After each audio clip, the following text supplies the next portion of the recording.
Do you not use the FSD, full self-driving? So when I got the car, I got the full self-driving for 4 months as a free subscription. You know, I really enjoyed it. It definitely works well, takes you where you need to go. You don't have to drive. But because of how I am, I feel like these cars are like art pieces, you know, because they never made any of this sort. I'm looking forward to keeping this car forever. Because it's electric, no engine, it can run forever.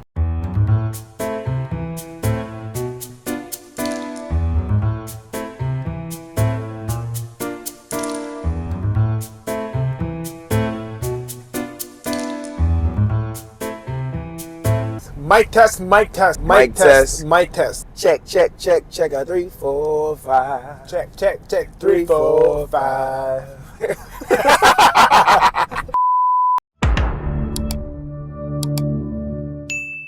안녕하세요. 인터뷰. 오늘은 미국 시카고에 와서 촬영을 하고 있습니다. 사이버트럭 차주님을 만나볼 건데요. 인터뷰는 전국에 계신 그리고 전 세계에 계신 모든 차주님들 그리고 기사님들 인터뷰하는 채널입니다. 오늘 영상은 영어로 진행이 될 예정이고요. 자막을 달아드릴 예정이니까 재밌게 시청해 주시면 좋겠고요. 시청하기 앞서서 구독과 좋아요 한 번씩만 부탁드립니다. Hello sir, can you introduce me yourself? 안녕하세요. 안녕하세요. My name is Kiefer Sykes. We are in America right now, United States, Chicago, Illinois, the beautiful Chicago, Illinois to be exact. So special day, special interview. We got a special car here. So, what is your occupation? My occupation is a father of 2, philanthropist, president of the Free 10 Foundation, and I'm a professional athlete. For my 11th season, just finished up in China, going into my 12th season. Can you tell me about this car? What car is this? This car here is the Cybertruck. This is the long-range version. So there are 3 versions. It's the base model, the long-range version, which has stronger battery charge for a longer distance because I like to travel a lot for work. And then you have the Cyberbeat. That model is the faster, more horsepower, and the biggest model of the Cybertruck. But here we have the long-range version. When did you buy this car? I bought this car in July 1st, so coming up on a year here in a couple of days here. Okay, a year ago. How much did you pay for this car? This car is $85,000. The base model is around $75,000. The Cyber Beast is around $100,000. So yeah, that's what I paid and financed for the car. So what was the reason you bought this car? I bought this car because first, I'm a believer in sustainable energy, you know, making the earth a better place. Gas cars, you know, put a lot of pollution into the air, you know, creates global warming, just a lot of things of that sort of sustainable energy. So I'm a fan of Teslas. I have two actually. I've had 3 in total in my life.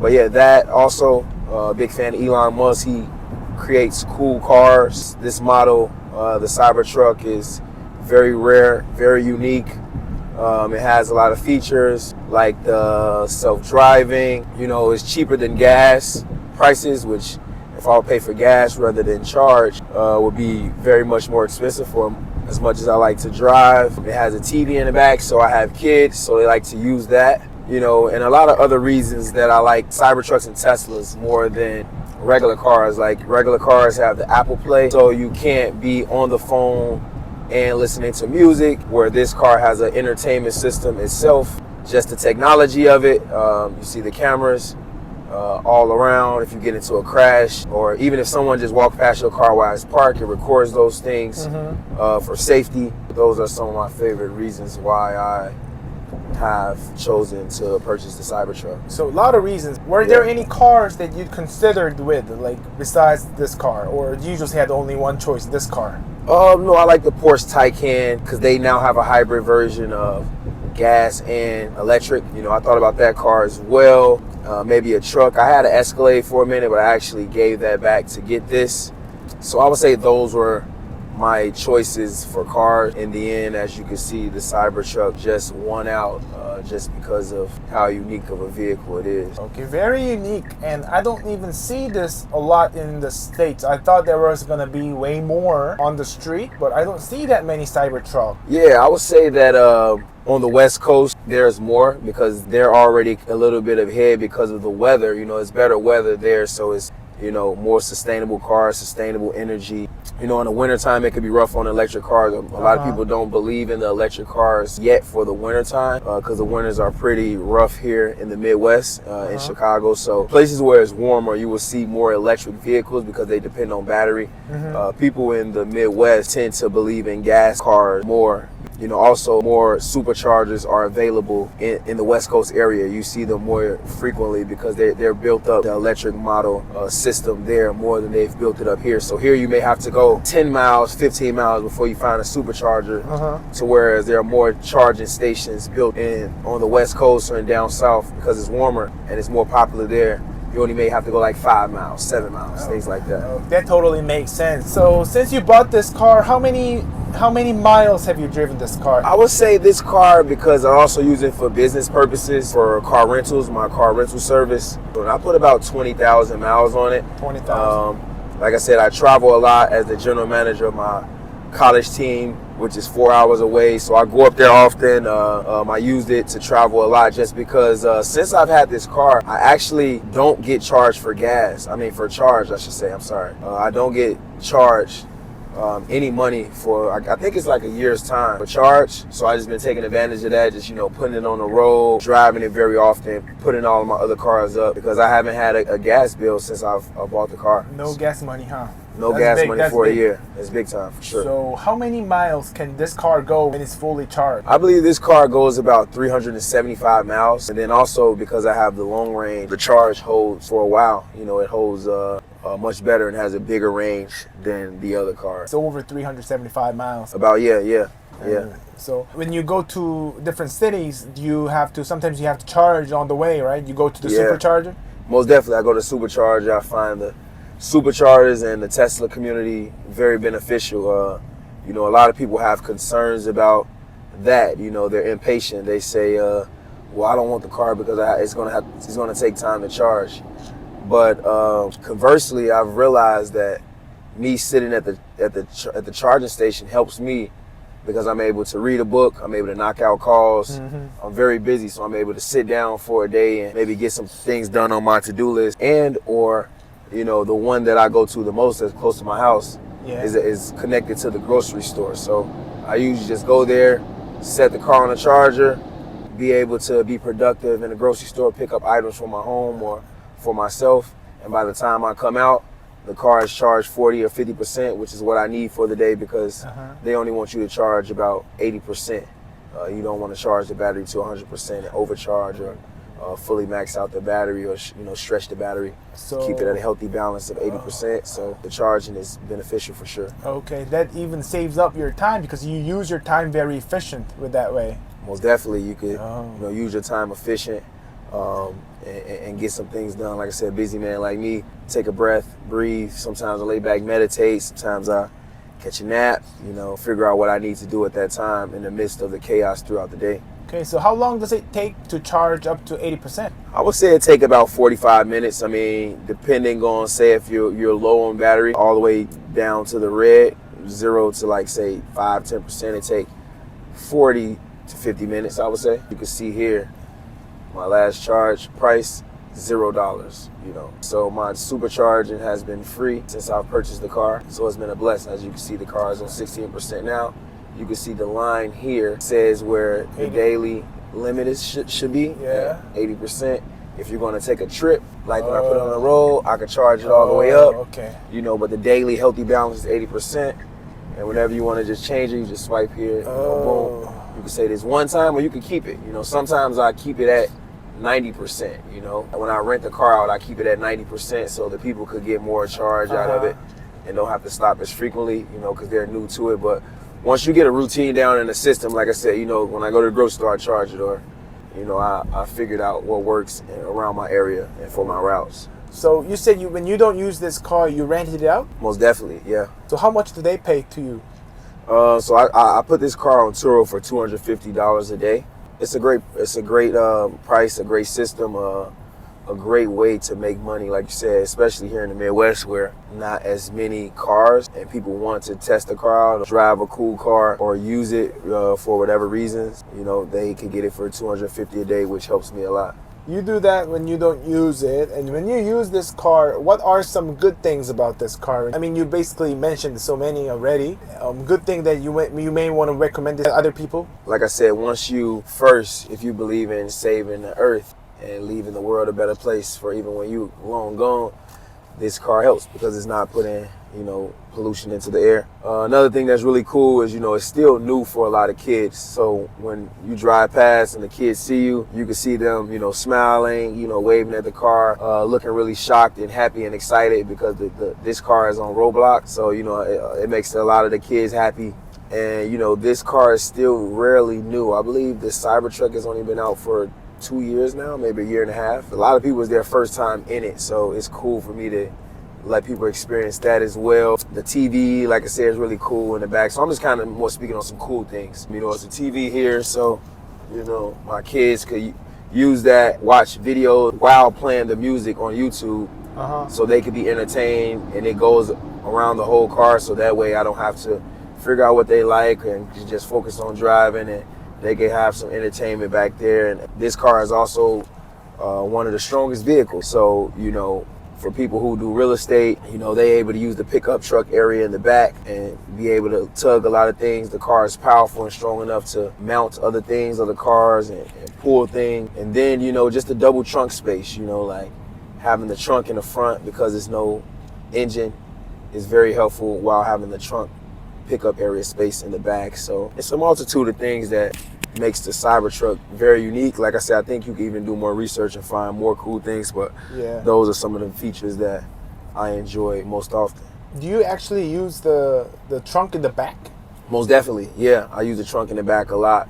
I actually, for a while, would only use the trunk in the back, but then I realized the trunk is actually in the front. Like, that's the one I should use more. So I started to use it more. I guess I just started to use it more because I was kind of shy to always, open it. But I mean, I feel like people like it, and that's the better trunk, because sometimes if you only have a couple things in the back, they could slide. Really, like a month ago, I just started using the front trunk more. I would really only use the back trunk at first. But yeah, I mean, you can store a lot of things in this car for my normal daily items, like going to the gym. How about the FSD system? Do you not use the FSD, full self-driving? So when I got the car, I got the full self-driving for 4 months as a free subscription. I really enjoyed it. It definitely works well, takes you where you need to go. You don't have to drive. But because of how I am, I feel like I'm better just driving the car, because if I'm not focusing on driving, my attention could go elsewhere. I could start being on my phone. I could probably take a nap. And that's not the safest thing. And then also the car alerts you. So if your eyes are closed, it has a sense if your eyes are closed or if your eyes are wandering down, it can tell that you're texting. And if you do it more than once, it will shut it off because they know that you're not paying attention. So when the full self-driving is on, you still have to keep your eyes on the road, because the car in Tesla knows that even though you're full self-driving, you have to be alert because someone may be on the verge of conversion into your car where you need to have your hands on the wheel and converge. So, it prepared for other drivers that aren't safe. So it's very beneficial though. I used it for those 4 months, but I didn't want to keep it going because I'm more of a attentive driver and need to, be hands-on and just drive manually. Do you know how much you have to pay to get the FSD? I'm not sure. I could look at the app. I believe it's not much like... Is it monthly subscription? Yeah, it could be a monthly subscription. I believe like $20 a month or something. Want to pay for a yearly, maybe like some 20% off or something like that. Okay. Yeah, I'm not sure exactly. It's not really expensive, but it's like I say, for people who are good at it, it could be worth it. And it's something cool, another, like I say, cool feature that, I would just show people how it works and things like that. So far, you told me so many good things, so many advantages of Cybertruck. Now we're gonna talk about some bad things, some con, maybe some disadvantages of Cybertruck. With this car, the parking could sometimes not be easy because you have a bigger car. So, anyone that has a truck, it's a Cybertruck, right? So if you have a pickup truck, like I said, Escalade truck, a Jeep truck, it's not gonna be the easiest. You have to make sure you have extra parking space. Otherwise, this car is very big in size, so it'd be hard to park sometimes or find parking, in busy areas like us, just being downtown Chicago. One time my car malfunctioned, I'll say that. Do you know it what just happened? wouldn't start up. So Tesla had to come in, pick it up, take it to the shop and fix the wiring. So I'll say that. But not much, huh? Yeah,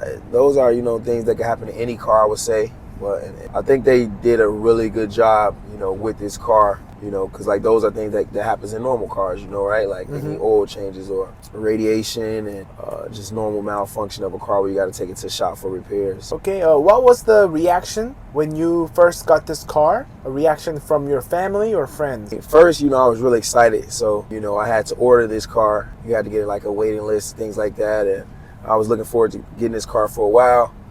Going to Tesla, picking it up, having my name tag on the car saying congratulations from Tesla. It was a wonderful day, and then everyone was definitely happy and excited because it's a newer car. It's not like just the 2021 version or the 2022 version. It's like the first time the Cybertruck was ever created. So it was something that was new.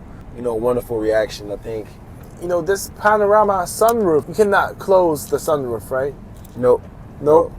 Yeah, Um, everything is enclosed. Isn't that too hot when it's summer, like when it's so sunny outside? No, I mean, you have the air control here, as you can see. They do a good job with the air control, and then this menu, so you can move it up and down to That's the manage. air control. They got the heated seats, heated steering wheel in the wintertime. So you're okay with this sunroof? With Most definitely. No cover? Yep. So you're okay with it? Yeah, most definitely. Yep. Because, for me, I can't really see it because it's not in my view. So it's mostly in their view, but yeah, it doesn't really affect me. Yeah, I guess some small cool things is, as you can see with the back, there's no way you can look out of the back unless you lift the I think it's called tunnel. Basically the ramp up, that's how you can look out, but here you have the rear view here, so The rear view is here. Yeah, everything is in your forward view, even if it's behind you. So that's something that's unique. You can't really look out your rear view mirror or your back window, but they have everything up here. So how many years you think you will drive this car more? What's the plan? This car is more like an art piece. Right now it's like, so when I say that, it's like, we never know when they're going to make another car like this. The Cybertruck 2. We don't know if they're going to make a Cybertruck 2, just like the Lamborghini truck, right? That's the first truck. We don't know if they're going to make the Lamborghini truck 2. So like these cars are like art pieces right now, because they never made any of this sort. So I'm looking forward to keeping this car forever because it's electric, no engine, it can run forever. Another thing I wanted to speak about a little bit was how, everything is ran from the Tesla app and then just the Tesla key card. So a lot of cars are starting to have key cards now, but this car in particular is one Tesla key. This is the key to the car. So here, as you can see, the window form to open the car, you're literally just going to put the key kind of outside here on this part, right above the door shaft, and it unlocks the car. It locks the car. Then, if I let someone borrow the car, they would just set the Tesla key card here, and the car starts to work. Works even with your phone case as a phone charger. As you can see here, the phone starts charging. That's even with the case. With the case on, it goes through the case. So that's something that's unique. That's how much you like this car. You want to keep this car forever. I want to keep this car forever. It's the first of its kind, and it could be the last of its kind. As you saw earlier, I was able to open the car trunk from the app. But boom, here as you see, as it shows our Tesla moving on the highway. It shows the percentage which we have here. It shows our miles per hour. Any software updates, control, tell us about navigation, charging, security, drivers, and that this car actually never needs the key. As you see, the car is working without the key, right? As long as your phone is Bluetooth, and that your phone is powered on, your phone is the key. So my phone is the Tesla key now. What if the phone dies? Then you have to have the key with you, or you need to go somewhere and charge your phone and turn it on, or the car will be locked. That's why, Tesla is really unique, because the phone becomes the key. As soon as I have my phone by the car, it unlocks. As long as my phone is in the car and my Bluetooth is on, the car works. So at times, say if I've done this before where I had my car parked at home, but I took my other car. But someone wants to drive the Cybertruck, but I have the key with me. Now, then what happens? Then I can, which is unique because other people you will have to go back and give them the key to a normal car, right? Yeah. Here, off the Tesla app, I could easily forward anyone a phone key. Wow. So then their phone becomes the key. Now they're able to enter the car, Wow. which will save me in a lot of emergencies. Wow. That's amazing. Yeah. So these are, That's one thing I didn't know about. you know, he thought of very convenient ways of living with these Tesla cars. So, you know, very futuristic, very forward thinking, very advanced, you know, which is why Elon became the first trillionaire and why Teslas are only, you know, continue to get better and better. And they're affordable. Affordable, not that expensive. Not too expensive. You know, they actually just created a Cybertruck that's now $60,000. Wow. So they're just, you know, the product is getting more and more affordable. He's not trying to make things more expensive. Just a lot of benefits, man. I really been enjoying this car. Driving right behind the Korean car, Hyundai. Another Korean car over there, Genesis GV70. Another Korean car here, Kia. So many Korean cars are around here. What is your dream car, or what's the car that you want to have in the future? My dream car. My dream car for the short-term future. We just mentioned that, you know, the Lamborghini truck. I'm a big fan of that The car. Urus? You mean the Urus, yes. Urus. Yes, Urus. yes. Okay. It's like an SUV. Yeah, the SUV Lamborghini. I'm a big fan of that car. I'm a fan of the McLaren, and I'm a fan of the Rolls-Royce Cullinan right now. Those are some of the cars That you want to my have dream cars, in the yeah. future. Most definitely. Cullinan, okay. So, last words to the people who are looking to buy this car, Cybertruck. Last words is it will be a fun experience. You know, it's people are still, you know, really shocked when they see the car. So when you're driving, you know, you get the reactions or people trying to look in the car, and it has a nice appeal to it, which is, you know, kind of fun, kind of cool. You know, you get some attention, which is cool. But overall, it's just a really good car, sustainable energy that's helping the earth. So, you know, as I want to continue to make the world a better place, help a lot of people, you're saving generations to come when you buy a Tesla. So. 포레카터뷰는 전국에 계신 그리고 전 세계에 계신 차주님들을 인터뷰하는 채널인데요. 오늘은 제가 미국 시카고에 와서 사이버트럭 차주님을 만나서 포레카터뷰를 진행해봤습니다. 더욱 다양하고 재밌는 차주 인터뷰 들으시고 싶으신 분들은 구독과 좋아요 한 번씩만 눌러주시고요. 오늘 영상 보시면서 재밌었거나 아니면 궁금하신 점, 다양한 의견 또 댓글로도 남겨주시면 좋을 것 같습니다. Thank you for the interview, sir. Thank you for having me, Kiefer Sykes from Chicago. Until next time. Until the next car. Until We'll the see next you. car. Yes, sir. Next time when he has Lamborghini or Rolls Royce, we'll have another video. Yep. Thank you.